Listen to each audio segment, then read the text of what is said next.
this is going to be part 2 of Blu-ray and DVD update. I've got around 5 DVDs to show. I'll show them first so I get onto the Blu-rays. First 2 are Shaw Brother titles.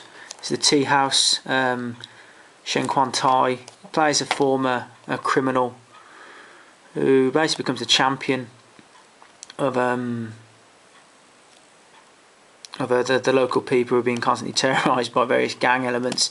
It's a really good movie. Ends on a real solemn note, and that is like the perfect ground for going into the sequel. Big Brother Cheng, category 3 mainly for like the triad references, like hand gestures. Shen Quan Tai returns to finally rid the community of criminal elements. It's a really good movie, some really good violence in it. In the vein of not Brothers, The Walled City, and there's a few others. But the ending of this is absolutely unbelievable. There's so funny. The amazing dummy death as well. Really good. These were long out of print. I got them for a pretty fair price.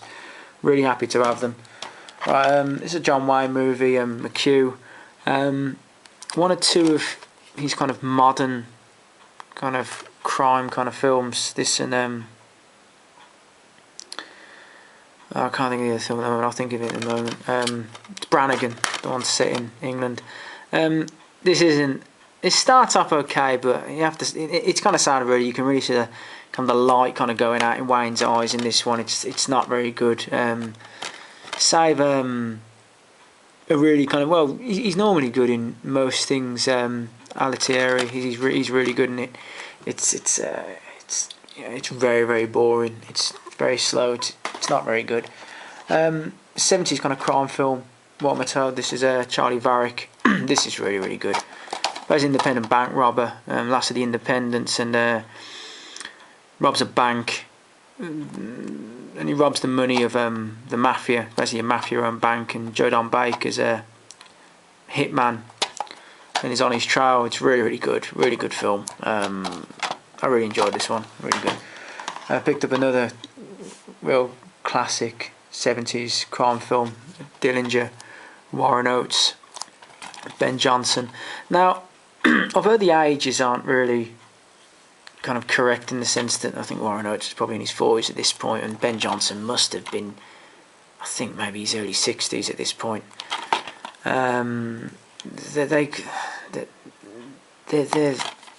nail the characters more. Ben Johnson playing Purvis, and Warren Oates playing John Dillinger. So much better than Public Enemies. Oh God, I couldn't stand Public Enemies. It was an absolute bore fest. This is fantastic movie. The thing is, when you got Johnny Depp saying "I'm going to kill you," okay, fair enough. But when you get Warren Oates saying "I am going to kill you," you believe it a hell of a lot more. You know what I mean? He's so good in this role. It's a really good film. If you haven't seen it, definitely check that one out. Dillinger, really good. Right, on to the Blu-rays. First Blu-ray is The Quiet Man. John Ford, directed John Wayne, Maureen O'Hara, Victor McLagan, War Bond.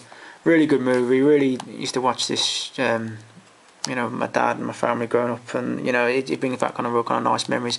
The fight at the end of this is great with Wayne and Victor McLagan. It's fantastic. It's just really good. The film's great anyway, but it's the thing that really makes the film. It's a really good film. Really nice transfer as well from Olive.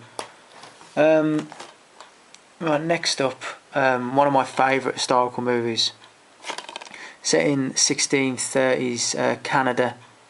It's Black Robe. Actually, you got a missionary who is determined to get to an old abandoned, I think, is it near Quebec? Abandoned mission, a very distant mission, and some Algonquin Indians guide him. And they eventually get waylaid by Iroquois and get captured and go through a lot of torture. The film itself is just, I won't kind of go more into about it, but the film is just unbelievable.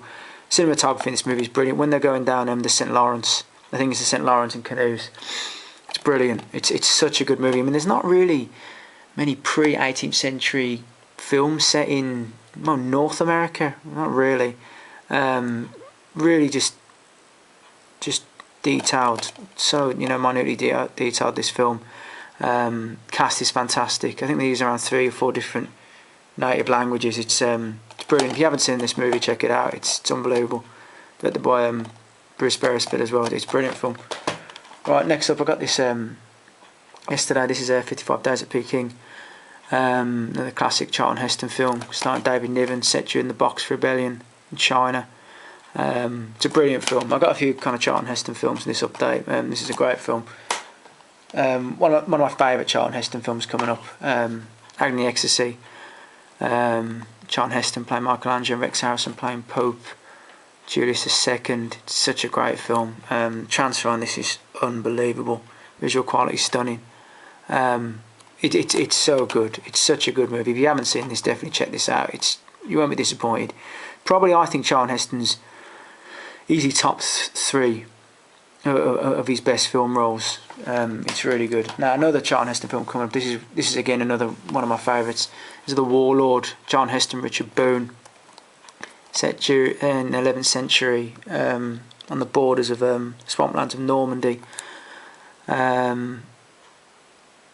It's such a good movie. Charlton Heston plays a Norman knight who's sent to basically kind of fortify the frontier against pagan villagers and Frisian raiders, and it's such a good movie. There's so many good set pieces in this. It's really good. It's really great detail as well. With the armour of the Normans, they look fantastic in it. It's a really great movie. Good booklet inside as well. It's a really good release. Transfer as well. I mean, once it kind of moves out kind of the marshlands a bit, you realise how good, you know, the transfer is. It's a really good film. Right, I got 2 releases from Explosive Media. First up is a classic western film, quite melancholy. It's Monty Walsh, Lee Marvin, Jack Palance. It was a nice little slip cover. It's absolutely a great film. Not like those kind of end of the West type films, Tom Horn or Penny and those sort of films. It's a really good film, really fantastic film. Another Lee Marvin film. This again from Explosive Media. This is Prime Cut. Oh, this is such a badass film. We have Lee Marvin. He's a mob enforcer from Chicago, and goes all the way to Kansas City to deal with or Kansas, sorry, that just goes to Kansas in general to deal with a rogue gangster played by Gene Hackman, who's got most of his money in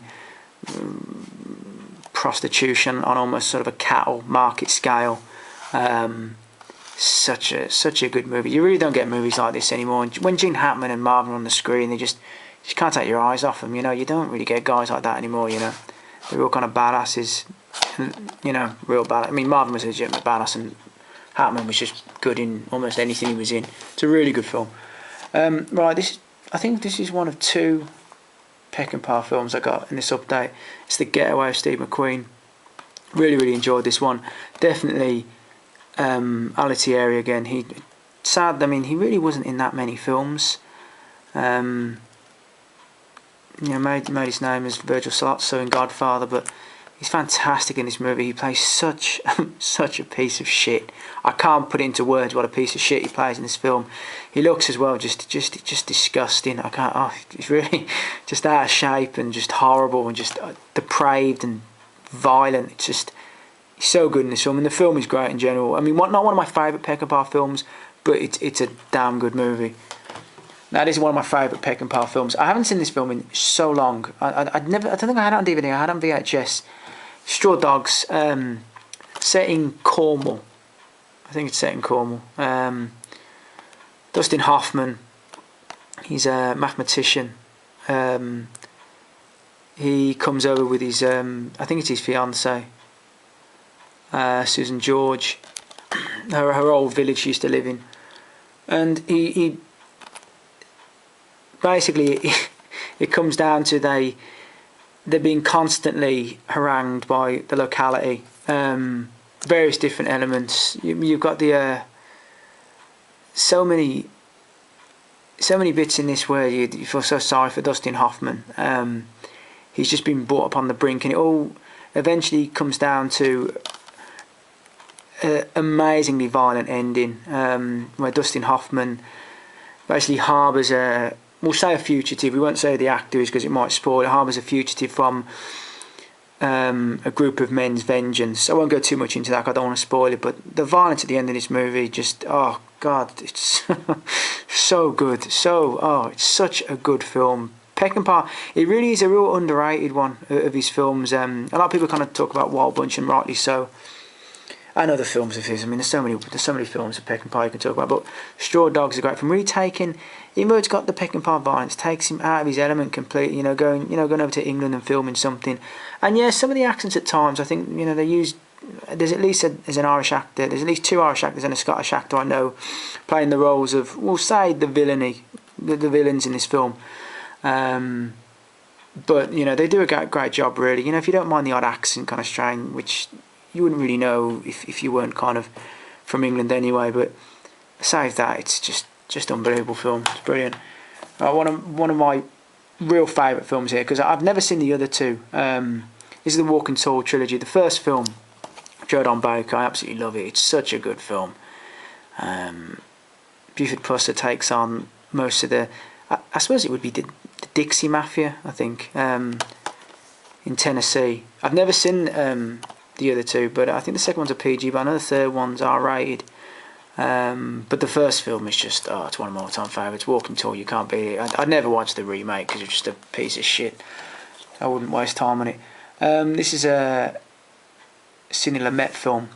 No, not one of my favourite Sidney Lumet films. I've got a lot of favourite Sidney Lumet films. This is Al Pacino in Serpico. Steelbook. It's really, really beautiful release. Not that enamoured about the front cover. It's not bad. Now the film itself, I really, really enjoy the film. I think Pacino does a damn good job. I think at times some of the bits with his girlfriend in it, like when he takes him to the party and all that, I love you Serpico stuff. That stuff I'm not a real fan of, I've got to be honest. Sometimes Lumet does tend to do that. Q&A is one of my favourite films. I'll be showing that shortly. I'll probably talk about it then. But sometimes like the casting of certain female actresses with these films, sometimes they let the side down a bit as opposed to the real strong male elements. Definitely, that's not the case in films like Prince of the City, because there's some really good female, particularly Danny's wife in that. But this is a very good film. Definitely check this one out. Again, not one of my favourite Lumet films, but it's, I still rate it very highly. Now this is a Martin Scorsese film, King of Comedy. Now I'd never seen this film, but Robert De Niro and Jerry Lewis do such a great job in this film. It's such a funny film, darkly comedic film. Can get really dark at times. De Niro basically he plays Rupert Pupkin. He's an aspiring comedian, and he's desperate to make it big. And with the aid of this fanatical friend, played by what's the actor's name? Sandra Bernhard, who's really good in this. I remember from Roseanne back in the day. They kidnap a major talk show host played by Jerry Lewis, who's absolutely brilliant in this film. It's so, when you watch certain scenes in this, Robert De Niro's performance in this is so good. It's so uncomfortable. You just want to put your hand over your eyes, like, oh god, I can't believe he's doing this. It's very embarrassing comedy. Kind of almost like a Curb Your Enthusiasm in certain scenes. You're like, oh god, I can't watch this. Really filled with extras. There's loads of deleted scenes on this particular version, more than the DVD. Now, if you watch the scene with, I think her actress is, what is her name? Diane Abbott, I think. In her scene in the restaurant with Robert De Niro, you'll see in the background an actor you might know from Goodfellas. He played Maury. I can't think of his name. I think in real life he was Robert De Niro's accountant or Scorsese's accountant. And you see him kind of trying to get their attention, and you wonder, like, and then the scene just ends. You're like, oh, I wonder what he was doing in that scene. Well, in the deleted scene, you realise it's a whole subplot that's been cut. Very funny, as a matter of fact. There's loads of good deleted footage on this. And also there's a really good feature at the Tribeca Film Festival between Scorsese, De Niro and Jerry Lewis. Jerry Lewis just steals the show, even though he must be about 85, 86 at that point. He really does. He's still got you know, very funny guy. De Niro's a bit on his kind of shy / miserable self, but you know, it's you know, him and Scorsese and Lewis really make it worth watching. It's very, very good, really good film. Right, this is a French release of one of my favourite Lumet films. It's Q&A. Probably Nick Nolte. How Nick Nolte? I don't think he was even nominated for an Oscar for this, but he's so good. Corrupt, hard-assed Irish American cop, corrupt as anything. Just a piece of shit. So good. A real menace. You realise what a big guy Nick Nolte is. You really wouldn't want to exchange blows with him. You really wouldn't. Such a great film. Him and Amani Asante are just unbelievable in the film. Timothy Hutton as well does a really good job. Now the only thing that I don't like about this film is, I was mentioning it in Serpico, I think Lumet casts his daughter in this, and without being rude, she can't act for shit. And at times you're like, we need get back Nick Nolte in this, get back Asante in this, because they're the guys you're watching it for. But it's truly one of my favourite Lumet films. Really, really good. Really great film. Right, I've got the last show the update. I've got 4 Digibooks. Firstly, French Digibooks. This is a Blue Velvet. Carl McLachlan, Dennis Hopper. I've never seen this film. I know it's David Lynch. I've never seen it. For some reason, I just never got around to watching it. It's one. You know, it's. There's not many pages in this Digibook as some of these. Unfortunately, yeah, there's only around about 12 pages, unfortunately. But yeah, it's a film I've wanted to check out for a long time. Now, 2 other films that I have seen. This is another Lumet film, The Verdict, Paul Newman. One of the best courtroom dramas that there's ever been. It's such a great film. Paul Newman is brilliant. James Mason is brilliant. Milo O'Shea is brilliant. It's such a Jack Warden as well. It's truly one of the best courtroom dramas you could ever watch. It's really, really good film. Sidney Lumet, you know, he really is up there as one of my favourite all-time directors. Newman's so good in this movie. Really, really good film. Right.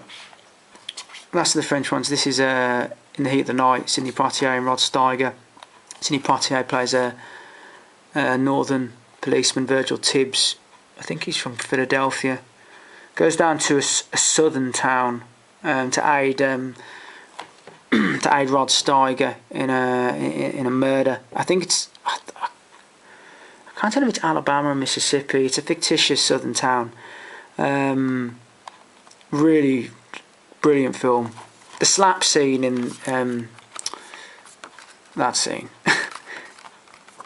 I won't go too much into that. I won't talk about the scene, but it's quite shocking when you see it. You realise, particularly at the time, a lot of the racial tension. Really good film. Really, really good film. I love that there. That would have been in a great cover. That would have been. Really good film as well. Really good twist at the end of this as well. Fantastic. You know, first you think you're not really sure where this is going. It's a really good film. And last, this is I think not just one of the best films of the 70s. I think one of the greatest films ever made, and that's a bold statement, I know, because I got a lot of more favourite films. This is William Friedkin, Sorcerer. This is the Digibook release. Now I've seen 1950s film Wages of Fear, which is again, based on the book. That's brilliant. That's a brilliant film. I just personally prefer this film. It's a film unlike any other. I suppose I want to give a synopsis, but I don't want to go too much into it. Basically, the film begins with almost 3 flashbacks, 4 technically, if you count that character. I won't say who that character is because it might spoil things. Qasim, he's a Palestinian terrorist, takes part in an attack in Israel at the beginning of the film. Victor Manson, is it? He is a French banker who is in serious trouble. He has to flee the country. The government kind of want to have words with him. Roy Scheider plays Jackie Scanlon. He's an Irish mobster who let's say, makes an absolutely massive error by fucking with the mob in some way. I won't go into it too much. He has to flee the country. This guy down here is a hitman sent by the mafia to go after Scheider. The three of them flee to a fictitious Central American country. There's some of the flashbacks here. And they have to... They volunteer for a massive amount of money to carry nitroglycerin almost halfway across the country. Oh, it's 218 miles to an Orwell fire that's broken out. It's the film is, because I don't want to go too much there. I might leave it there, but there's so many scenes. The scene when the oil refinery explodes, that scene is like a vision of hell. It's unbelievable. The transfer on this film is just superb. The acting is brilliant. Cinematography is amazing. I think he's one of Scheider's best films. He could be so proud of this film. That sequence as well. Really, so many sequences in this film. The bridge sequence is just... If the scene in the bridge doesn't blow your mind, I'm not really sure what will. It's just... You'd never see anything like it. You'd never get a film directed like this today. Oh, well, you just wouldn't. It just wouldn't happen. It's a brilliant film. I can't praise it highly enough. It's a fantastic film. It really is. I know some people prefer Ways of Fear. I mean, I love that film, but I just prefer Sorcerer. It's great. It's a fantastic release as well. William Friedkin did so many good films. He's done, so many. This, I honestly think, is his best. It's easily top 5 in the 1970s without no question about it. It's brilliant. Such a shame at the time when it was released. It was released on a slap bang right when Star Wars was being released, A New Hope, and it kind of bombed the cinema. But this film is, it's not meant for, just because not many people have seen it, doesn't mean it's a poor film by any means. There's a lot of, just because a film's successful doesn't mean it's a good film. This film is brilliant. Honestly, it's one of the best. I want to stop rabbiting on about it. Just watch the film, because I guarantee you'll like the film. It's brilliant, amazingly brilliant film. Well, that's the end of the update. Thanks for watching. I know this was quite a long one. I might carry on doing updates in this manner. It's kind of more easy, and kind of my movie room. I got it gets a bit hot during like the summer months as well, and it's quite hard doing updates in there. So I'm going to probably do the updates from now on. I'm not sure people prefer it that way, but I'm going to continue doing it for the next few at least. So yeah, thanks for watching, and I'll be back with another update maybe in a month or so. So thanks for watching.